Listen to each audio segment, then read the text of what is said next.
Bueno, vamos a ver entonces capítulo 3 de Hechos de los Apóstoles, un pasaje muy conocido que tiene que ver con la sanidad de una persona que estaba lisiada, una persona que era discapacitada y que tenía como hábito de ir al templo a orar. Dice Hechos 3:1, Pedro y Juan subían juntos al templo a la hora novena de la oración. Abajo van a ver el celeste que dice la hora novena corresponde a las 3 p.m., es decir, a las 3 de la tarde. Gracias a Dios que no estaba en esa época, porque yo a esa hora ya todo dormir así. Así que Dios me salvó de esa ley.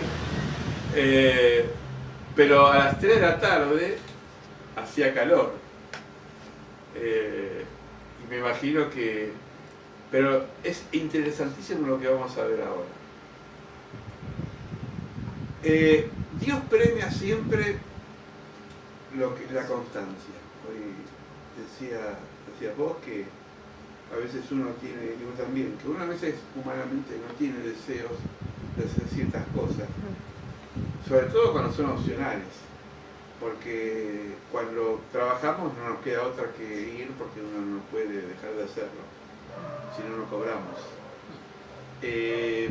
Cuando ejercemos la misión de la paternidad o la maternidad, no podemos decir hoy voy a ser padre, mañana voy a hacer un paréntesis porque se viene abajo la educación. Un maestro no puede decir, aunque a veces puede ser por fuerza mayor, voy a faltar, porque todo está relacionado con los compromisos hacia los demás. Pero Dios, como siempre digo, a veces pasa a ser el último orejón del tarro. Y como decimos que es amor, lo dejamos para el final, ¿no? Pero lo interesante es que Pedro y Juan iban al templo a orar. Tenían un horario que cumplir y una misión que Dios lo iban a sorprender con algo que ellos mismos por ahí no estaban esperando. A veces decimos lloro cuando tengo ganas, lloro cuando puedo, oro cuando, en fin, se me ocurre. Y a veces la oración, aunque no nos damos cuenta, tiene que ver con el ejercicio espiritual que desarrolla nuestra mente y llega al corazón. Hay un autor que dice que la atrofia espiritual es igual que la atrofia física. El cuerpo que no se desarrolla se atrofia. El cuerpo que no ejerce movimientos, llega un momento que vieron que los enfermos cuando están mucho tiempo en la cama se les produce como callos y tiene que la enfermera que moverlo porque hasta puede desencadenar en una edema pulmonar. Es decir, la actividad produce que el cuerpo se vaya desarrollando. Los que practican deporte lo saben más por experiencia. Me asombro cuando voy por la zona céntrica de Boulogne porque hay muchos gimnasios, cómo la gente busca espacios disciplinados, porque uno si dice voy a hacer gimnasia en casa nunca la hace, pero uno va a un lugar donde tiene que pagar, donde tiene herramientas mecánicas que le ayudan a hacer gimnasia, es como que se va disciplinando, ¿verdad? Bueno, la iglesia también es una especie de gimnasio espiritual. Nosotros venimos acá ¿a qué? A ejercitarnos con Dios, a elevar nuestra alma a Él cuando oramos. Cuando muchas veces venimos a la casa de Dios, me pasa a mí también, no está las ganas desarrolladas, no está la potencia liberada. Hay como en nosotros una especie de rechazo o al mismo tiempo puede ser como una, voy a ver si lo hago. Pero una vez que nos metemos en ese río de Dios, se empiezan a soltar cosas. Por eso a veces salimos diferente de cómo entramos. Porque el milagro, la gracia que produce el Espíritu Santo en medio de la congregación, lo hace la presencia de Dios. ¿Amén? Amén. Entonces, la vida espiritual es igual que la vida natural. Hay momentos que son disciplinados, hay que ejercer la disciplina. Hay que decir, yo me voy a proponer todos los días un rato a orar, un rato a leer la palabra, un rato a meditar.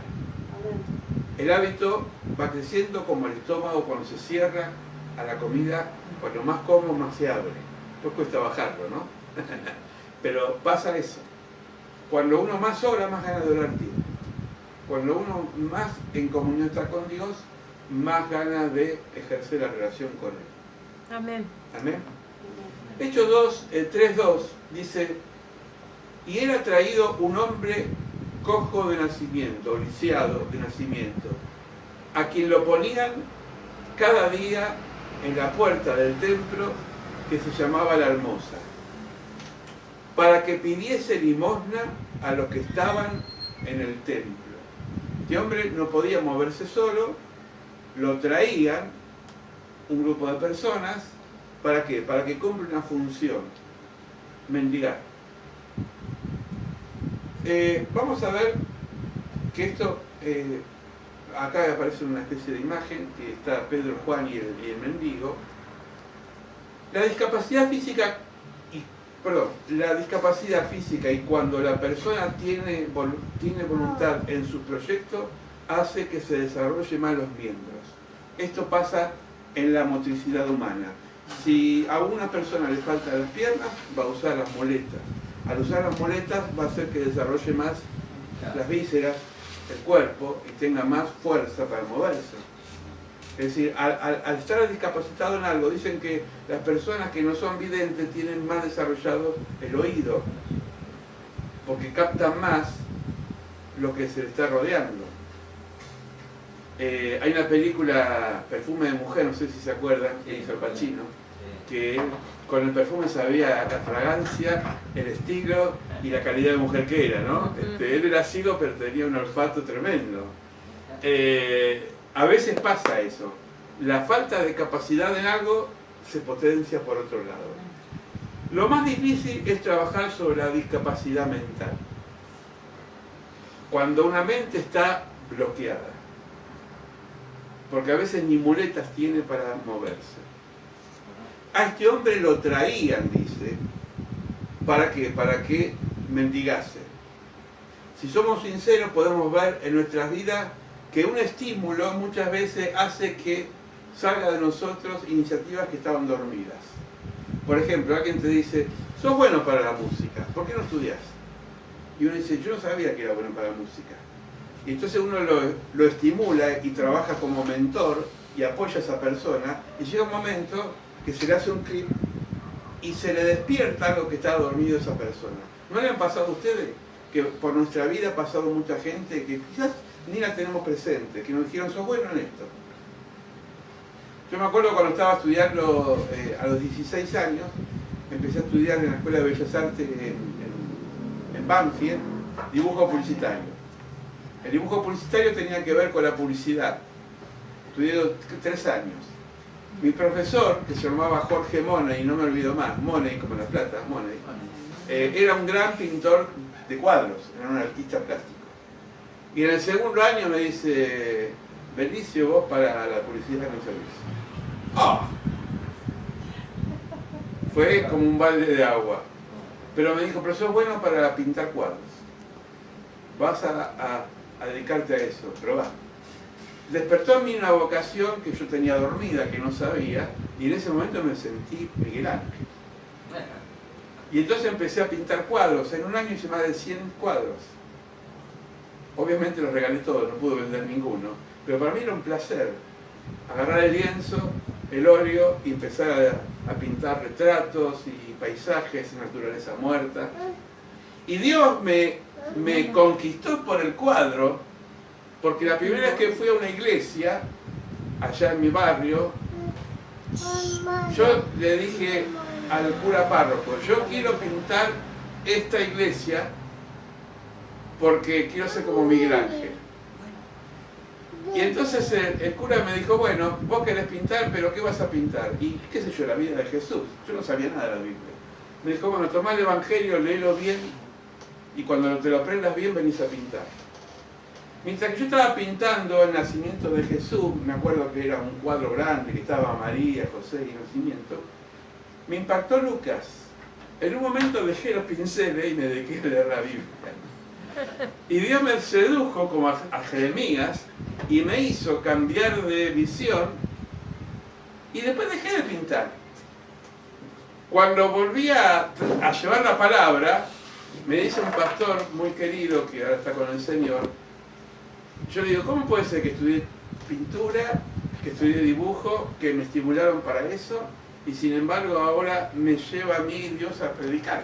Y me decía, lo que pasa es que vos tenés una forma de predicar que cuando predicás dibujás la escena. Estás pintando en un lienzo que es invisible, que es la mente de las personas. ¡Vale! ¡Qué gracia! Ya con eso, la frutilla del postre. Pero yo digo, el estímulo ayuda. El estímulo ayuda, desbloquea la mente. Porque todos servimos para algo. Todos somos discapacitados en algo. Yo no sé hacer muchas cosas que mi esposa sabe hacer. Tiene una visión en la cocina y en la casa que a mí se me escapa. Es así, ¿o no? Y yo creo que hay otras cosas que yo las sé hacer, ellas no, y en la iglesia pasa igual. Tenemos una especie de engranajes mancomunados que cada uno sabe hacer algo. Por eso cuando falta un hermano, y sobre todo un hermano que ya tiene una función, es como que falta algo importante. Todos somos importantes. Porque hay hermanos que por ahí oran, no cantan, oran desde allá, pero están apoyando a la iglesia y están aportando con la oración. Amén. Amén. Este lisiado, ¿qué le pasaba? No podía moverse. Sigamos con esta palabra porque es para mí muy interesante. Hechos 3:3 dice, cuando vio a Pedro y a Juan que iban a entrar al templo, les rogaba que le diese limosna. Mire el concepto que tenía esta persona. Había nacido para pedir. La limosna, ustedes saben que es la sobra de aquello que uno tiene. Es muy diferente a la ofrenda. La ofrenda es lo que uno le da a Dios de corazón. La limosna es, ay, tengo unas chirolas, se lo voy a dar. ¿Vieron como a veces esos chicos que limpian los vidrios? Tengo unas moneditas. Ya no billetes de 2 pesos, no, porque no se puede usar, pero tengo unas moneditas. Algunos son más generosos y le dan 10 pesos, qué sé yo. Pero no deja de ser como una regalía muy baja. Eso es limosna. Yo puse algo que me llamó la atención. Mucha gente vive de las obras. Pero no de las obras porque tiene hambre y revuelve los tachos de basura que están en la calle. De las obras de los demás en el sentido físico y espiritual. Y lo voy a explicar. Muchas veces perdemos nuestra dignidad porque vivimos de las sombras de los demás. Como alguien que una vez dijo a alguien, hay personas que la vida se les pasa al lado y no se dan cuenta. Mucha gente son así. Como que están, ¿no?, medio embotados y no saben lo que les pasa. Están los otros que se dan cuenta, pero no modifican la realidad. Eso también hay muchos, ¿no? Que están, pero está todo bien, no me involucro, no hago nada. Me doy cuenta, pero tampoco hago nada para que la cosa cambie. Y están los terceros que hacen que las cosas cambien, que provocan cambios. Yo les llamo los proactivos, que no solamente son activos, sino que producen más de lo que hacen. Y para eso no hace falta ser ni un doctor en ciencias políticas, ni un doctor en teología, ni un profesional. Falta voluntad, empeño y decisión. Porque hay personas que han movido el mundo y quizás no han tenido nada a los ojos del mundo, pero sí a los ojos de Dios, y Dios lo usó.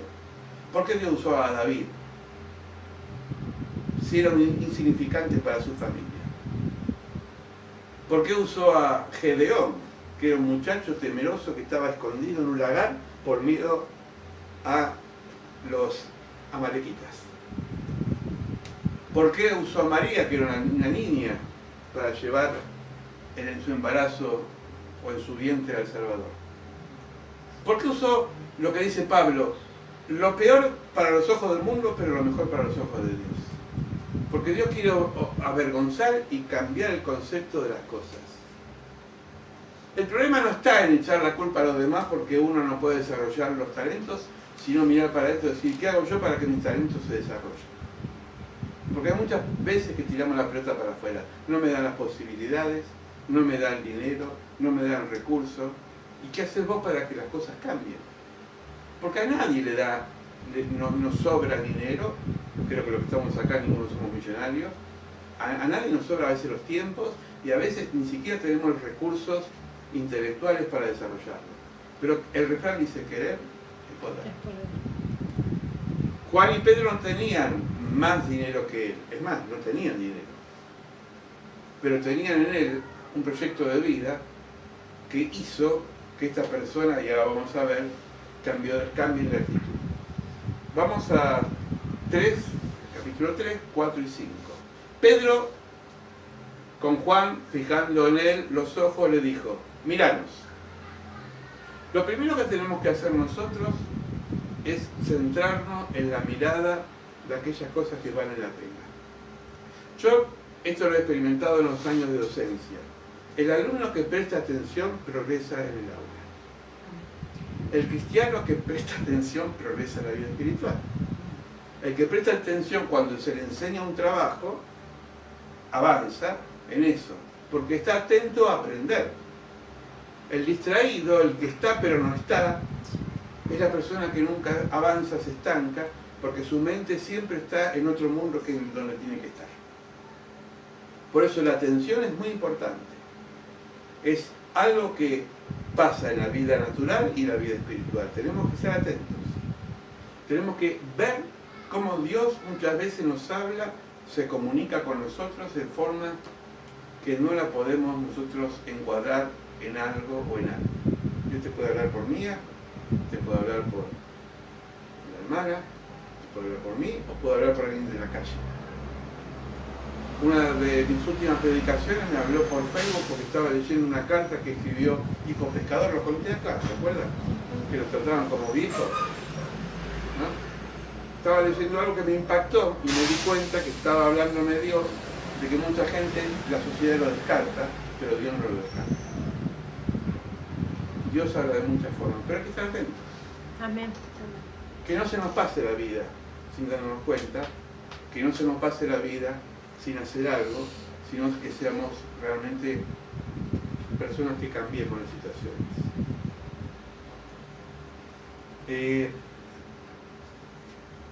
Cruce de miradas y diferentes expectativas. Mirarnos a los ojos, dijo Pedro. Y el mendigo lo miró. Los dos se miraron. Hoy me pasa eso. Bueno. Uno esperaba, ¿qué cosa? Mendicidad. ¿Qué esperaba? Que le dé algo de plata.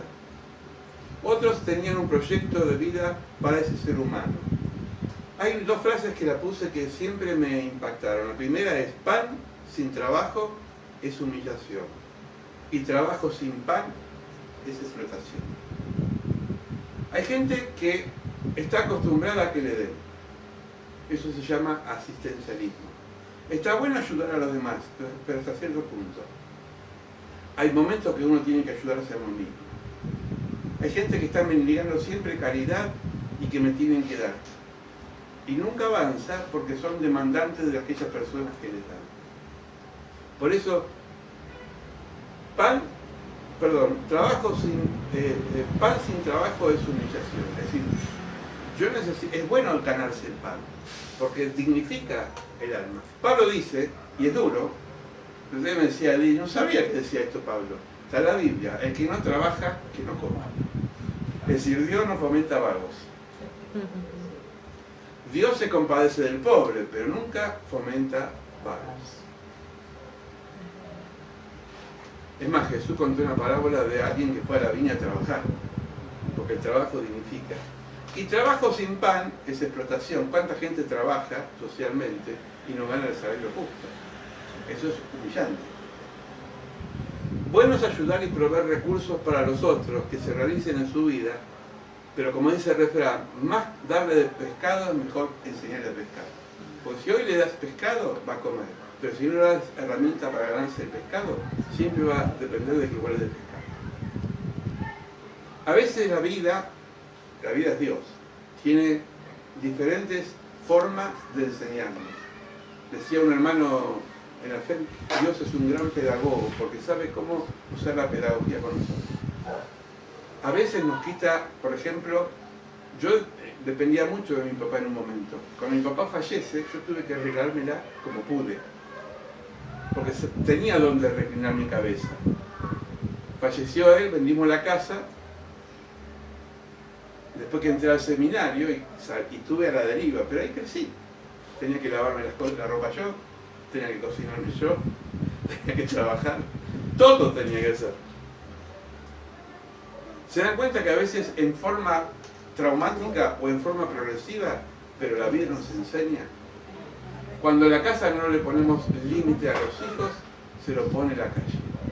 Y los límites que la calle te pone muchas veces son malos. Porque la calle no pone límites buenos. Son violentos, son lugares muy de riesgo, zonas de riesgo. Ata, amén. Hechos 3:6. Dice, mas Pedro dijo, no tengo plata ni oro, pero lo que tengo te lo doy. En el nombre de Jesucristo de Nazaret, levántate y anda. Lástima que no había un celular para firmarle la cara a este mendigo. Pero él necesitaba plata. Vieron que hay gente que está en la calle. El otro día nos pasó con mi esposa, fuimos a Boulogne y hay siempre una gente ahí dando vuelta que está muy pobre, ¿no? Muy carenciado. Y entonces empezó a decirnos, sí, porque estoy sin trabajo, me robaron. Tenía una pinta de una persona muy abandonada. Y entonces sentimos comprarle un saco y no darle plata. Pero no porque seamos buenos, porque ya sabemos que mucha gente el dinero lo usa para otras cosas, que no es para la salud. Entonces, hay gente que está esperando algo para especular de aquello que vos le das. Y lo mejor es darle herramientas para que él se desarrolle. No tengo ni plata ni oro, pero lo que tengo te lo doy. Dar lo correcto. Como padres muchas veces dimos cosas equivocadas a nuestros hijos, pensamos que negarle su pedido es hacerlo sufrir. A ver los padres, ¿cuántas veces le dimos a los hijos porque decimos va a sufrir si no le damos? No sabemos decir no. Por ende sacamos hijos mal criados y caprichosos que demandan lo que ellos se les antoja. Te estás celebrando, mamá. Todo, yo también. Es decir, no decirle no al hijo a tiempo. Yo siempre les conté a ustedes que mi papá me salvó de morir cuando me dio un cachetazo y me mandó a la pieza, porque no quería que me junte con ciertos amigos, que yo ignoraba que sus amigos estaban en la delincuencia. Pero ese cachetazo, que fue un no, me salvó la vida. A veces uno, por ser permisivo, ha permitido que los chicos caigan en situaciones muy críticas.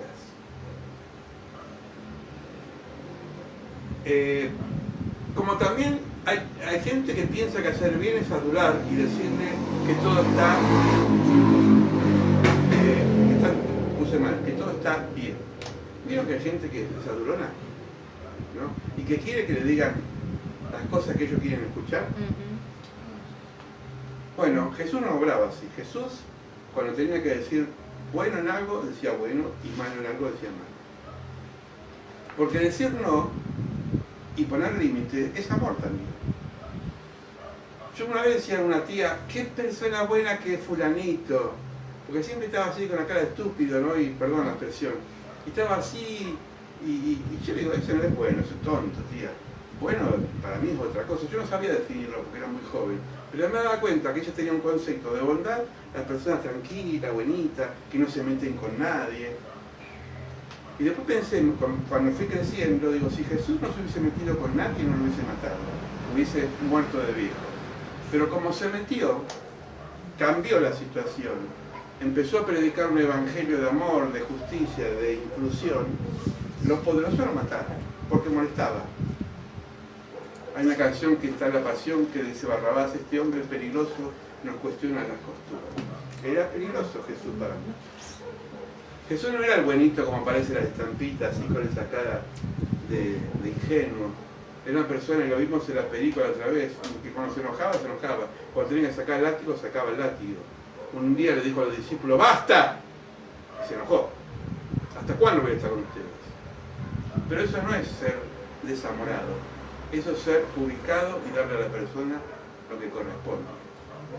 Como también adorarlo. Ser bueno no es ser complaciente ni tampoco permisivo.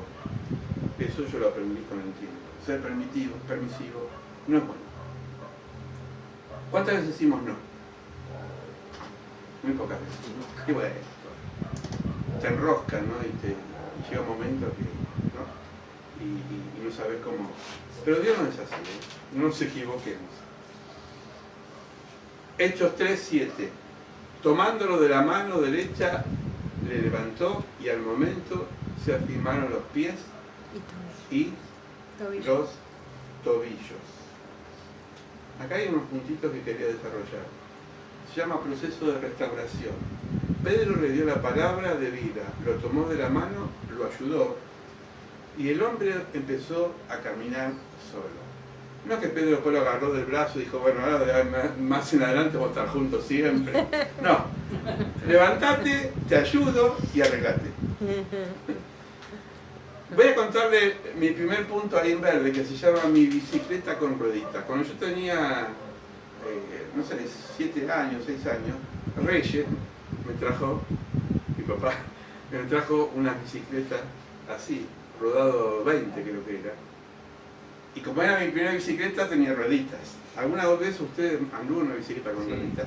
Bueno, mi papá me decía, bueno, vas a andar un tiempito con rueditas, yo después te voy a sacar una ruedita para que te apoyes la mitad y la otra mitad. Y yo cuando ya me sacó una ruedita me agarró cierta inseguridad. Después me sacó las 2 rueditas, me dio unos porrazos, me acuerdo que me dio un golpe acá, me caía la zanja, ya no tenía la seguridad. Pero gracias a mi papá que me sacó las rueditas, aprendí a andar en bicicleta. Si toda la vida hubiese andado con rueditas, nunca hubiese manejado una bicicleta. ¿Cuántos saben andar en bicicleta? ¿Vos también qué así? La fija. ¿Eh? La fija, no, la que va, la que te lleva, no, Ahí la fija, ¿no? Dos palabras, destetar y cortar el cordón umbilical. Hay hijos naturales que con las madres, aunque son grandes, siguen siendo dependientes. No cortaron su cordón. No mira a nadie. Destetar. Una madre puede dar la leche hasta qué edad, Marina, le puede dar la leche? ¿1 año, 2 años? ¿Eh? 1 año. Si tiene 20 años y sigue dando la teta, me parece que hay algo medio edípico ahí, ¿no? Como Edipo de Teba. Bueno, eso es la ley natural, pero la ley espiritual pasa lo mismo. A veces siempre estamos dependientes de lo que el pastor o la pastora puede decir. Todos tenemos que crecer. Porque la palabra de Dios dice que todos somos sacerdotes, no que hay un sacerdote. Acá no hay un sacerdote, somos todos sacerdotes. Amén. Y todos tenemos que aprender a orar. Sí, sí. Todos tenemos que aprender a batallar. Todos tenemos que aprender a salir adelante. Amén. Pero la dependencia, ¿vieron cómo? Yo siempre digo, hay psicólogos buenos, profesionales, y hay psicólogos engañosos, que los tienen enganchados en muchas sesiones porque eso resulta dinero. Y hay pastores que también son así, como los psicólogos, versión autocrítica. ¿Qué hacen? Que la gente siempre dependa de lo que él les diga para hacer algo. Eso no es pastorear, sino es bajar líneas y crear dependencia.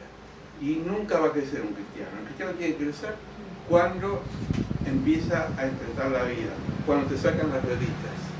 Jesús los instruyó, pero le dijo, bueno, chicos, vayan a predicar, lárguense. Pero si nosotros no tenemos academia, Señor, recién empezamos, soy pescador hace poco, van a pescar, hombre, dijo Pedro, y fueron. Jesús seguramente habrá ido a orar, le dijo, Padre, bueno, ahora los muchachos salieron, me cortaron el cordón umbilical, le saqué la ruedita, ya no tienen dependencia, y cuando vinieron estaban, yupi, yupi, yupi, echamos fuera del demonio, se levantaron muertos, etcétera, etcétera. Y Jesús así lo esperaba, bueno, está tranquilo, bueno, tampoco no sea grande. Lo más importante es que su nombre está escrito en el libro de la vida. Pero, ¿cómo crecieron? cuando nos mandó. Amén. Amén. Cuando nos mandó. Entonces, necesitamos nosotros aprender que muchas veces, como el lisiado nos van a dar una mano, nos vamos a parar, pero tenemos que empezar a caminar solos. Por eso yo siempre digo que hay niños de 60 años y hay jóvenes maduros que parecen personas adultas. La madurez no pasa por lo biológico, pasa por el desarrollo. Hay dos formas de aprender. Uno puede aprender por la etapa de la vida natural y otras veces por las tragedias. Las tragedias te maduran más rápidamente, porque te producen un shock. Cuando se produce una tragedia en nuestra vida, maduramos. A veces para mal, depende cómo lo canalicemos, y a veces para bien. Yo tuve unas cuantas, pero gracias a Dios que pude enfrentarlas y salir adelante. Si no sería por Dios, no podría. Todos tenemos momentos difíciles. Amén. 3:8. Final. Dice, saltando se puso de pie y anduvo. ¿Conocen el cuento de Anduvo? No lo voy a contar. ¿Lo conocen, hermanía? Anduvo, sí. Dice que había un cura que estaba predicando, dice, el monaguillo, dice, aparte del monaguillo medio. Entonces le dice Raulito al padre, dice, no quiero predicar. Dice, pero sos chico, dice, yo quiero predicar. Bueno, dice, le dio una palabra ahí ante la gente. Dice, bueno, Jesús le abrió el paralítico y andó. Y le dice el cura, anduvo tonto todo el día, dice. Andó, saltando de pie y anduvo y entró con ellos en el templo andando y saltando y alabando a Dios. Miren qué final lindo, final feliz en el lugar correcto. Ya no era el mendigo que estaba afuera, no estaba excluido de la sociedad. Jesús lo incluye, porque Jesús siempre te incluye, te da una posibilidad de ser un protagonista en la vida. Amén. No es el que está afuera esperando que Dios le haga algo, sino que entra en la sociedad, en el templo, junto con la iglesia, y pasa a ser una persona útil. Ya no era el mismo. Cuando Dios produce un cambio en nuestro ser, empezamos a ser parte de su proyecto de vida. Somos visibilizados. Antes éramos invisibles para el mundo. Ahora somos visibles. Tenemos un lugar, tenemos una ubicación, tenemos motivos para vivir. La pregunta que nos tenemos que hacer es, ¿en qué lugar estamos cuando las circunstancias nos empujan a situaciones que nos dejan como lisiados? ¿Nos levantamos? ¿Queremos que nos levanten? ¿Levantamos a los demás? ¿O estamos a veces esperando que siempre alguien nos tire una mano? Siempre digo, nosotros somos pastores pero no divinos, y a veces si no me llaman y me dicen estoy enfermo, porque no viene a orar, yo no puedo adivinar si está enfermo o no tuvo ganas. Un día llamé a alguien y dijo, ¿por qué no viniste? ¿Estás enfermo? No tenía ganas. Bien. ¿Te imaginas un médico en el hospital de Boulogne? ¿El médico qué hace? Está trabajando en su... ¿no? Y viene el enfermo y dice, doctor, ¿me puede curar? ¿Qué te duele? No sé, adivine. ¿Pasa? Bueno, hay gente que pasa igual. No me habla el pastor, pero ¿qué tenés? ¿Qué sé yo? ¿Por qué le tengo que decir a él todo lo que me pasa? ¿Qué quedamos? ¿Te duele o no te duele? No, miren, son como esos colectivos que no sabes dónde subirte, ¿no? Hay unos cuantos, ¿no? No ora por mí, ¿qué te pasa? No sé, tampoco porque tengo que ventilarle a todo el mundo lo que me pasa. Pero ¿querés que te cure o no te cure? Y que adivine. No, para eso van a buscar tu sal, no, pastor. O alguna divina, qué sé yo. Tiene que ver con eso, ¿no? Tiene que ver con que nosotros tenemos que saber que somos a veces mendigos, que tenemos que decirle al otro, mira, yo no tengo dónde pararme, estoy mal. El otro te va a levantar si vos le confesás lo que te pasa. Si vos le das herramientas para que te ayude. pero no tenemos nosotros, nadie, ninguno de los que estamos acá tenemos el don de saber lo que le pasa al otro, si el otro no lo comunica. Seamos comunicadores. Obviamente que si hay una ausencia prolongada de la iglesia, es nuestro deber saber qué le pasa, pero caprichito no tendemos. Está cerrado el capricho. Había uno como una vez en una iglesia de Banfield que decía el pastor: conozco a fulano de tal que siempre dice, voy a faltar 3 cultos a ver si el pastor me llama. Lo estaba probando el pastor. Y como el pastor ya lo conocía, lo llamaba. Digo, ya sé lo que te pasa. Tenés mimitis espiritual. Y yo, no, pastor, no me sentía bien. Y la mentira, lo quería que... Y ese es un cordón umbilical que no se han cortado y tetas que no se han destetado, ¿no? Vamos a orar. Amén. Vamos a orar para que seamos proactivos, para que podamos ayudar a muchos mendigos en el camino, que por ahí no tienen necesidad económica. Es lo de menos, es fácil dar. El tema es dar otra cosa que Jesús. Alguien que puede cambiarlos. Un sentido de esperanza. Darle a la persona la posibilidad que se pare, que luche por él. Pero siempre sabiendo que esa persona se vuelve a caer de vuelta y pasa a ser lisiada. Porque a veces nos caemos. Y a veces la situación nos tira al piso. Pero siempre va a venir un Pedro, una Pedra, un Juan, una Juana, que nos va a decir levantar. Amén. Amén. Amén. Padre, te damos gracias por este libro de los Hechos de los Apóstoles que estamos estudiando hasta el día de Pentecostés. Amén. Donde vemos el mover del Espíritu Santo, donde vemos cómo hombres sencillos como Pedro y Juan pudieron dar lo mejor que tenían, que ir a ti, Señor. No permitas y que tampoco seamos nosotros mendigos permanentes, Señor, que estemos esperando que los otros siempre nos den algo. Que seamos personas maduras, que caminemos solos, que cortamos todo vínculo, todo cordón que nos ata muchas veces con personas. Que seamos libres, Señor, maduros.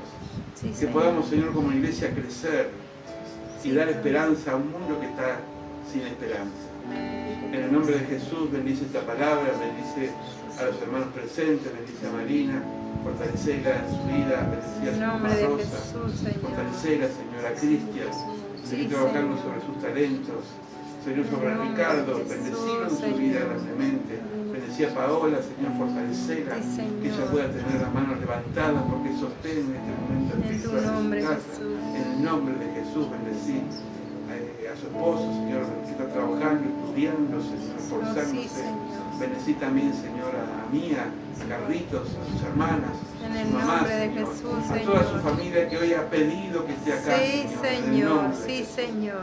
Padre, bendecí a tu sierva, a mi esposa, bendecí a nuestras familias Jesús, respectivas que Señor. no están acá, que están en otro lugar, Señor. Sí, Señor. Bendecirlo a los hermanos ausentes.